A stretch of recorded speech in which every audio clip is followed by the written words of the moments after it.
Guys, welcome back to my channel, and it's Debsy, and the place to be, it's Debsy. Boop, that's me. Boop, Debsy. Hey guys, and happy Friday. I hope everybody is had a wonderful week and is having a great day. Listen, Linda, it is Friday. It is Friday all day, and that means it's the start to the weekend. It's Friday, it's the start to the weekend. It's payday for me. I love it. So, listen, I hope everybody had a great day. We're going to get into something that I just watched. I have copious notes. I have 3 pages of notes. Wait, three pages of notes. Well, 2.5. We're talking about The Perfect Storm. This was the Karen Read interview it was 2020. It was on ABC on 2020. I watched it on Hulu. I'm going to tell you a few things. I have some notes on it. We're just going to go through. We're going to have a chit chat about it. We're going to talk about it because I decided to watch it because I watched the whole trial through with all of my other fellow law nerds through on Emily D. Baker's website. She's the best. So we're going to talk about it. Now, listen, I thought it was kind of odd that they were airing this interview now, just because of the fact that there was a hung jury and they're going to be heading back to trial. It's going to be in January. So I thought it was kind of odd. All of the interviews were interviews. The interviews with Karen Read, I believe, were done before trial. I wasn't a fan of how it was done, just because they would go in, they would show information, like they would show stock footage, they would show footage, and then they would ask a question, the answer, then they would go into more. I would have rather them just do the whole interview and either before or after show clips. Okay, so they went over, I'm just gonna say, they went over some of the, I don't want to say some of, but a lot of some of the pieces of evidence that were put into the trial. There were a few things. Well, during the trial, there were more than a few things that hit me as hit me as odd. I'm going to tell you, I watched the whole trial, and personally myself, I don't think the state did a good enough job to erase to put it out there that she definitely did it. I felt that the defense's witnesses, they had 6 of them, I think, knocked it out of the park. I don't think there was enough evidence for the state to get a conviction, and I have no idea why they decided to go with she intentionally tried to unalive him. I just don't think that's the case. The 2 pieces that they had talked about in the interview that struck me as odd. First of all, the taillight. So Karen Read says in the interview that her taillight was cracked. When her and her dad were coming home, and she walked past it and she said it's cracked. Also, this was not in the 2020 interview. However, when officers Michael Proctor and Yuri Buchanan went over to the night that this had happened, and they went over to Karen Read's parents' house, and Karen Read was there. They went over, they eventually got her, had gotten her phone, had taken her car. Before they went in, they called, as is, not unusual, if a neighboring cop goes into another cop's area, like another city, then they will usually call them and be like, call that city they're going into and be like, hey, we're going to be coming in, just to let you know, so we're not stepping on toes. So that officer that they had talked to from this other city, from the city that her parents live in, was like, sure, come on over. He walked past her car. He noticed the taillight was cracked. So how does it go from cracked to when they pull into Canton PD, it is completely shattered? Like, how do you go from cracked to shattered? I didn't see. And from what I remember, that it had taken them a little bit more time to get from where they were coming to Canton. That could have very well been because of the snow, like the weather conditions. But I thought that was odd. Also on the topic of the taillight, so they cleared some of the snow away from the crime scene with like the leaf blower and I guess maybe shovels. And at that point they didn't find any big chunks of taillight. They found like the glass that was broken. They found the shoe. They didn't find huge pieces of taillight. And then all of a sudden, days later, when everything has thawed, they find these giant pieces of taillight. You wouldn't be able to see these giant pieces of taillight? From what I understand, I mean, I had heard people saying that live up there saying that the snow wasn't 3 feet of snow. It wasn't 4 feet of snow. It wasn't a ton. I would think that you would be able to see a giant tail light. That's just me. I didn't understand that. Also, so they're saying that she hit him and she left him there in the cold. Okay, so this was in front of the Albert's house. But if there is a person laying there, you're telling me people walking in and out of the house aren't going to see a person laying there? I never understood this. Or even when Jen McCabe was like, I saw her drop John off and I was wondering where he is and why isn't my friend coming out? And I texted him and was like, where are you at? At that point, why wouldn't you go outside and look? Like, if that was me and I saw my friend being dropped off outside and then they didn't come in, I would put my head out and be like, hey, what's going on? Are you coming in? Where are you at? That didn't make any sense for me. Okay, so during his interviews, Paul O'Keefe, John's brother, says that we knew she did it. We knew that she did it, and he pointed at the way that she was acting whenever she came over, because I guess she wanted to see the niece and nephew that John O'Keefe had become the guardian for, and it was how she was acting that made him and his family think, no, she did this. But see, the reason Karen Reed is saying she was over there, she wanted to go over, she wanted to see the kids. She walked in and you can immediately tell that his mother thought she did this, had thought ill of her and had thought that she had done this. And that's why she was acting the way that she was, because she didn't feel welcome and she felt out of place.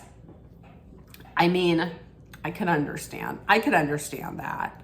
Also, I thought it was interesting that it's a small town. Canton is a small town in Massachusetts. So I thought it was interesting that the priest who spoke at John O'Keefe's funeral was the same priest who spoke at John O'Keefe's sister's funeral, Kristen. If you don't know, Kristen, his sister, had passed from cancer, and they have a daughter and son, and then 2 months after that, the husband passes away, and that is when John O'Keefe had become the guardian and had adopted the niece and nephew. But I thought, I mean, it makes sense. There's probably not like a ton of priests, so that would make sense. So I thought that was interesting. Here is another deal. Whenever she said, I thought this was crazy, but she said that on the day that the cops came over to arrest her, they didn't just come and knock on the door. They had to like circle around the property and shine lights in the windows. I don't understand why. Like, was that to intimidate her? I mean, they could have just knocked on the door and been like, Karen Read, you're under arrest for blah, blah, this and that. But listen, if Yuri Buchanan was in on that, from things that I see on social media, like on TikTok, allegedly he likes to harass women. He likes to harass people. Like, he likes to go stand on their property and harass people. Allegedly. That's what I had seen. I had seen videos on TikTok where he was doing that kind of thing. But I don't understand why they would have to shine the lights in and circle. Just knock on the door and do your business, and that's it. John's friend had come out and said she was surprised or he had said that he was surprised that she had hired a lawyer so quickly. But I mean, it makes sense. It makes sense because even if you're saying that you didn't do it, here comes these cops.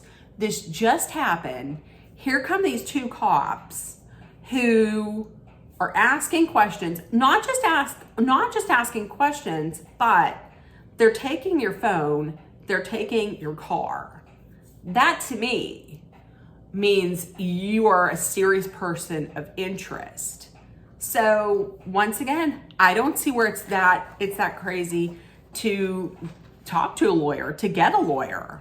And then she's eventually arrested, so it's good that she did. Karen Read told the interviewer that she asked, could I have hit him? Instead of saying, she said, I never said I hit him. And you remember, during the trial, people were saying that she said, I hit him. And she was saying, no, I put a could I and a question mark after it. Could I have hit him? She didn't. She's saying she did not say I hit him. Now at the start of the trial, she hired David Yannetti, who is local in Massachusetts. And then it was upgraded, the charges were upgraded to second-degree murder. She once again reiterated that she could not have hit him. She didn't hit him. Then she brings in Alan Jackson. Alan Jackson is from California. He's done a lot of high-profile cases. He actually prosecuted music producer Phil Spector. So Karen Read, she sends an autopsy picture of John O'Keefe's arm to Alan Jackson, explaining what's going on. And he took one look at it and he was like, these are not injuries that you would get from being hit. I'm gonna take this on. And normally, and he had even said later on, he's like, I have never believed more in one of my clients than I do in Karen Read. She didn't do it. So normally these autopsy pictures would be sealed. So here comes pre-trial, and Alan Jackson is the one who then set in motion like the what they were running on, which is it was a frame job. But they get to pretrial and he's showing these pictures of John O'Keefe's arm. I agree. I don't know that those should have been showed at it. I don't know if those should have been showed at pretrial. I mean, the family's there. This had just happened. They could have been triggered. I get it. I might not have shown those. I mean, I understand why he did, but I don't know. Okay, so let's get into Michael Proctor. Michael Proctor, was that a conflict of interest? Yes, this piece of shit, this POS absolutely has a conflict of interest. He knows the McCabe's, he knows the Alberts, he knows the Alberts very well, okay? He knows Colin Albert, he knows all of them. So there's a huge conflict of interest. And his distaste for Karen Read, especially, you could tell from when they read those texts, those disgusting text messages that he sent to a group of his high school friends, not even involved with the case, and texted to his superiors working the case, was disgusting. You're here degrading and demeaning a woman, calling her a bitch, calling her the R word, calling her see you next Tuesday, talking about the fact that she has a medical condition. She has Crohn's disease. And she had a lot of issues with her gastrointestinal system. Puts all of that out there and then says she should just unalive herself. And the crazy thing is, it's disgusting that he says it, but then his superiors don't seem to have any kind of a problem with it. And then he has the nerve to say that this did not affect the investigation. It sure shit did. I'm going to tell you this right now. Am I a person that believes there's a cover-up? I do believe that there's a cover-up. The reason why I feel like there is a cover-up and she was framed is because the corruption in that town, from everything I fell down the rabbit hole, the corruption in that town and the corruption in the Massachusetts State Police that runs through the Karen Read case, the Sandra Birchmore case. Listen, I don't find it hard to believe that they saw Karen Read as an outsider and they were framing her. I fell way down a rabbit hole. I'm not going to go into why I think now. Just trust. So yeah, there's no way that he could put on an unbiased, he could lead an unbiased investigation. And thank God he hasn't been fired. I think he might be suspended. Thank God. Another person that can't be biased, Judge Cannoni. Judge Cannoni, no. I knew from the very beginning she was leaning more towards prosecution. And allegedly, now this is allegedly the Alberts call her Auntie Bev, and they use her beach house during the summer. Like I said, from what I understand, there are two families that run that town, the Alberts and the McCabe's. So they're called the McAlberts. I don't believe Judge Cannoni. And like whenever the defense had then filed a motion to dismiss two of the charges, the first charge and the second charge, I knew for a fact, it did not surprise me when she said, no, we're going to move ahead. So here, if you don't know, here's what happened. Several of the judges came out to told Yannetti or told Jackson, hey, listen, We voted on count 1 and count 3. We voted unanimously not guilty on both of those charges. We wanted to tell you, just in case, we wanted to tell you because double jeopardy. So they take it to the, they file a motion. They have a trial. Alan Jackson was not there, but they brought in another heavy hitter from Massachusetts. And all they wanted to do was they either wanted it just thrown out, the charges, charge 1 and charge 2. Charge 1, I believe, was she intentionally hit him. Charge 3 was the leaving him there. So, and if not that, then could we at least, bring the jurors back, bring the jury back, and poll them. Just ask them, how did you vote? Do it in private. How did you vote? She said no on everything, and that's it. That does not surprise me. She said no because she was like, you had a chance to ask for them to be polled, but they really didn't have that much time though. And she says, you had time, and you also had plenty of time to go out onto the steps of the courthouse, Alan Jackson, and talk to the media. So you had time to talk to us. I knew as soon as they put that in, she wasn't going to do it. She was not going to go for that.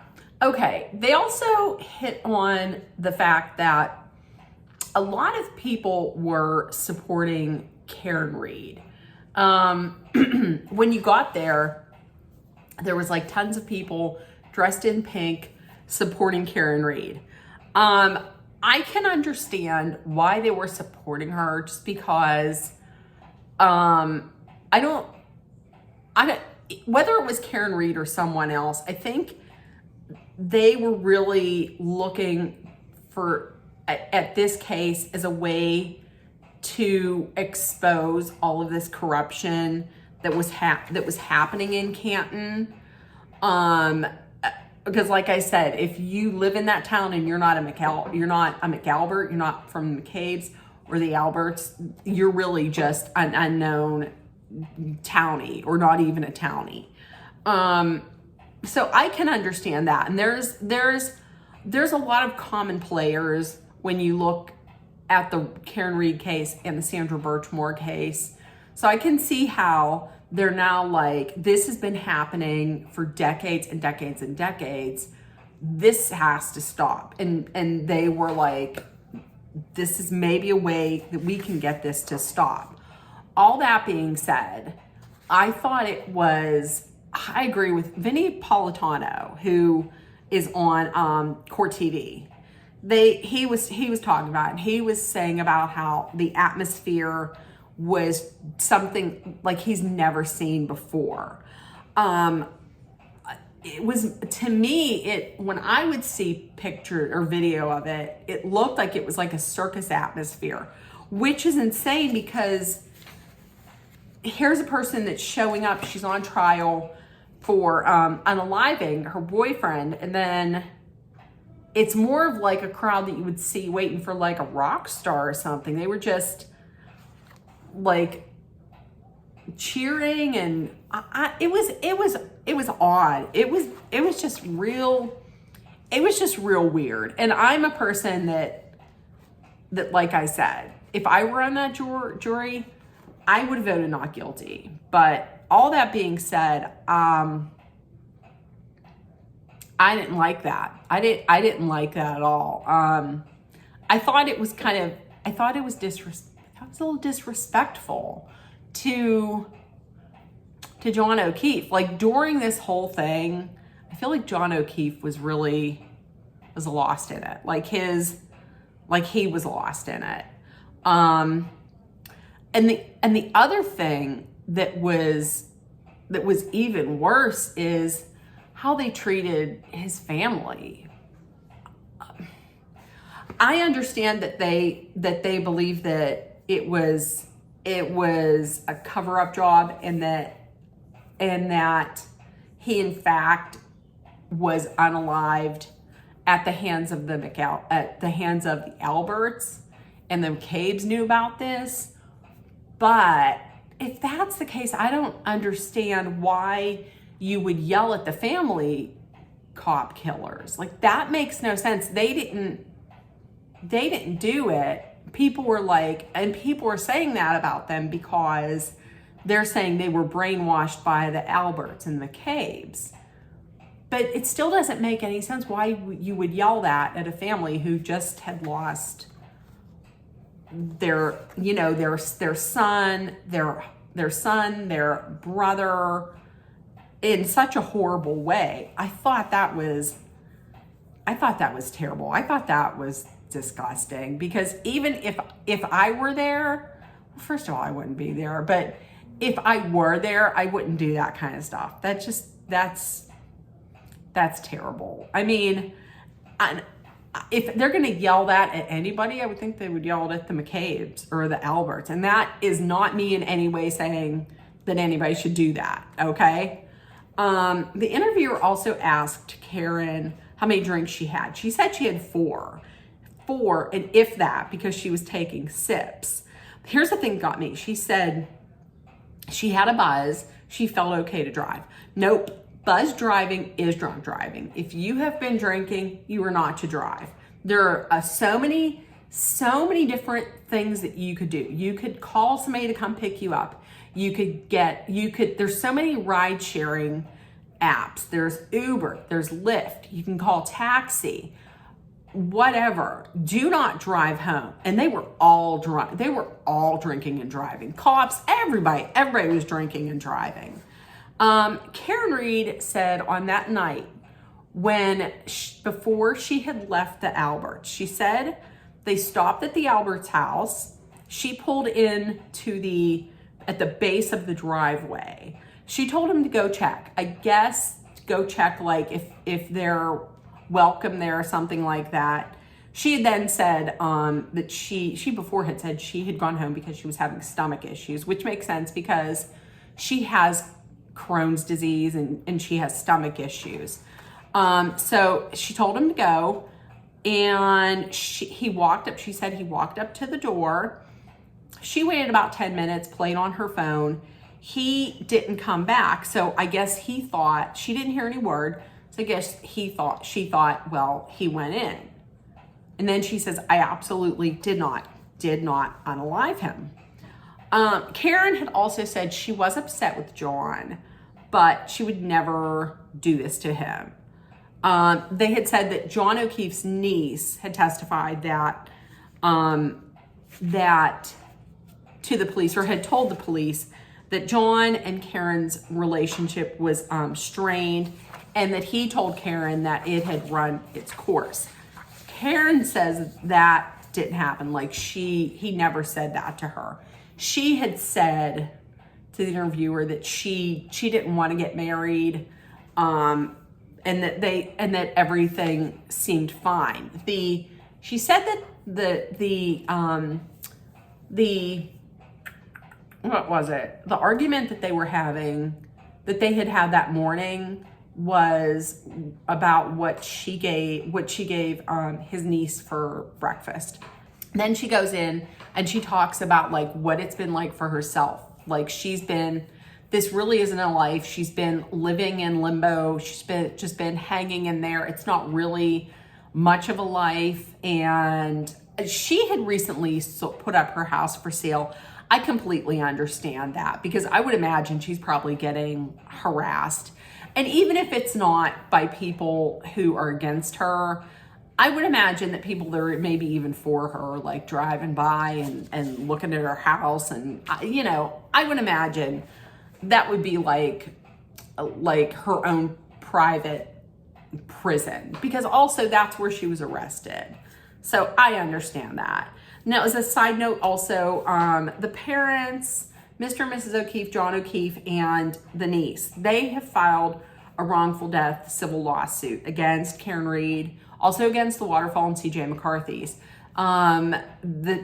They filed against the two bars, because they're saying that they overserved Karen Read, And Karen Reed, they had mentioned, I think something like they put emotional distress in there because of things that she was saying the night of this accident, that they were saying, she said stuff like he might be dead and blah blah blah, this and that really had gotten into the psyche and the emotional state, had gotten into and kind of ruined the emotional state of the niece. The nephew wasn't there that night, so I thought that was odd that they filed it, just because there wasn't a verdict in the first case. I would think that you would wait until the second case, but you don't have to. You can file it at any time. So there we go. That is The Perfect Storm, the Karen Reed trial, 2020. It was on 2020. It's on Hulu. It's on Hulu right now. It's called The Perfect Storm. You can watch it. If you watched it, or if you watched it, let me know what you thought. If you're going to watch it, and then report back and tell me what you thought. So listen, that being said, if nobody told you yet today, I love you. You're loved, seen, and heard. Please make sure that you put love, kindness, compassion, acceptance, hope, and positivity out there in the world. Please take care of one another. Always be aware of your surroundings. Be safe. If it's hot where you're at, please hydrate often with water. And if you're someplace where there are adverse environmental actions going on, or weather, or anything, please be mindful, be smart, be safe. I love you guys, and I will see you tomorrow. Bye, guys.